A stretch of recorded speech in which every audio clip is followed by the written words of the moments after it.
Hello everyone, welcome to this social science session. Last session में हम democracy के बारे में बात कर रहे थे। हम ये जानने की कोशिश कर रहे थे कि डेमोक्रेसी होती क्या है, या फिर कई सारे स्कॉलर्स के डेमोक्रेसी पर क्या व्यूज है। इस सेशन में हम बात करेंगे फीचर्स ऑफ इंडियन डेमोक्रेसी के बारे में। हम ये जानने की कोशिश करेंगे कि डेमोक्रेसी इंडिया में कैसे फंक्शन करती है। आइए देखते हैं।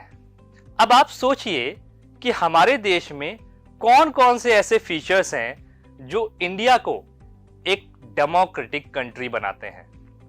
आपके मन में ख्याल आएगा कि आपको वोट देने का राइट है। फिर आप ये भी सोचेंगे कि आप कहीं भी घूमने जा सकते हैं, मतलब आपके पास फ्रीडम ऑफ मूवमेंट है। इसके बाद आपके पास फ्रीडम ऑफ स्पीच भी है। तो आप देखेंगे कि आपको कई सारे राइट्स मिले हुए हैं जो कि इंडिया को एक डेमोक्रेटिक कंट्री बनाते हैं। चलिए इन राइट्स को और डेमोक्रेसी के फीचर्स को थोड़ा सा डिटेल में देखने की कोशिश करते हैं।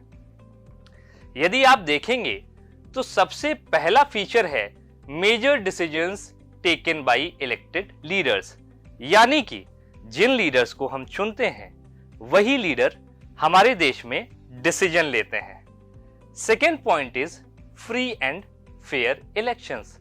आपके यहां जो भी इलेक्शंस होते हैं वो फेयर होते हैं, उसमें धांधली की गुंजाइश बहुत कम होती है, और यदि कई बार हो भी जाती है तो उसे सही से निपटा लिया जाता है या फिर उसमें जस्टिस प्रोवाइड की जाती है। Then you have one person one vote and one value.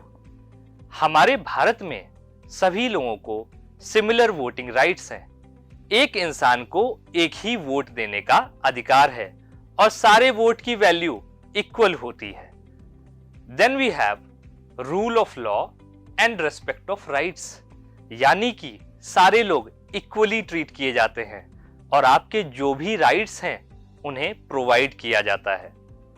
Then we have an accountable government. आपके यहां जो भी गवर्नमेंट चूज की जाती है वो अकाउंटेबल होती है। तो ये सारे फीचर्स मिलके इंडिया को एक डेमोक्रेसी बनाते हैं। चलिए इन फीचर्स को थोड़ा सा डिटेल में समझने की कोशिश करते हैं। सबसे पहला फीचर है major decisions taken by elected leaders, यानी कि आप जिन रिप्रेजेंटेटिव्स को चूज करते हैं वो रिप्रेजेंटेटिव्स ही आपके यहां लॉज और पॉलिसीज बना सकते हैं। यानी कि इनडायरेक्टली पॉलिसीज बनाना और लॉ बनाना किसके हाथ में है? ये आपके हाथ में है। चलिए नेक्स्ट फीचर देखते हैं। नेक्स्ट फीचर है फ्री एंड फेयर इलेक्शंस। आपके यहां सारे लोग वोटिंग कर सकते हैं और सारे लोग इलेक्शन कंटेस्ट भी कर सकते हैं। तो आप ये समझते हैं कि आपको एक रियल चॉइस ऑफर की जाती है between political leaders and political parties, यानी कि जो पार्टी जीत चुकी होती है उसके पास भी इक्वल चांस होता है इलेक्शन को हारने का। यानी कि किसी भी पार्टी या लीडर को फेवरेटिज्म नहीं प्रोवाइड किया जाता है। Then we have one person one vote and one value. आपके यहां principle of fundamental political equality apply होता है। सोशल इक्वालिटी और इकोनॉमिक इक्वालिटी की बात छोड़ दें तो एटलीस्ट पॉलिटिकल इक्वालिटी हमारे देश में इंश्योर की जाती है। इससे सारे सिटीजन्स को एक वोट मिलता है और उस वोट की वैल्यू इक्वल होती है। इट डजंट मैटर कि आप किस क्लास से आते हैं, किस कास्ट से आते हैं या फिर किस रिलीजन और जेंडर से आते हैं। Then we have rule of law and respect of rights. हमारे देश में सभी को इक्वल राइट्स मिले हुए हैं और सारे लॉ सारे सिटीजन्स पर इक्वली अप्लाई होते हैं। तो आपने देखा होगा कि हमारे यहाँ या तो प्रेसिडेंट हो या प्राइम मिनिस्टर हो या फिर कोई भी मिनिस्टर हो, वो लॉ से ऊपर नहीं है, उसे वैसे ही ट्रीट किया जाता है जैसे एक सामान्य सिटीजन को ट्रीट किया जाता है।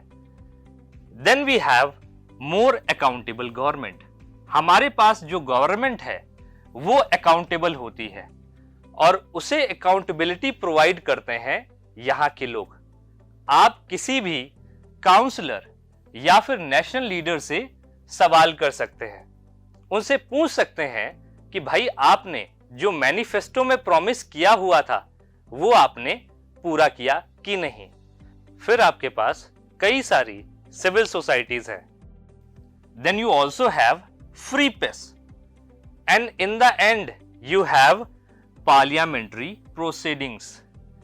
इनके थ्रू भी अकाउंटेबिलिटी इंश्योर की जाती है। तो ये आपके 5 फीचर्स थे। आई होप ये फीचर्स आपको अच्छे से समझ में आ गए होंगे। चलिए अब हम आपको एक टास्क प्रोवाइड करते हैं। आपको सिंपली कुछ और फीचर्स आइडेंटिफाई करने हैं और उन्हें अपने नोटबुक में नोट डाउन करना है। आपको ये देखना है कि वो फीचर्स इंडिया को डेमोक्रेसी बनाते हैं या नहीं। आई होप आज का सेशन आपको पसंद आया होगा। मिलते हैं आपसे नेक्स्ट सेशन में। Till than happy learning.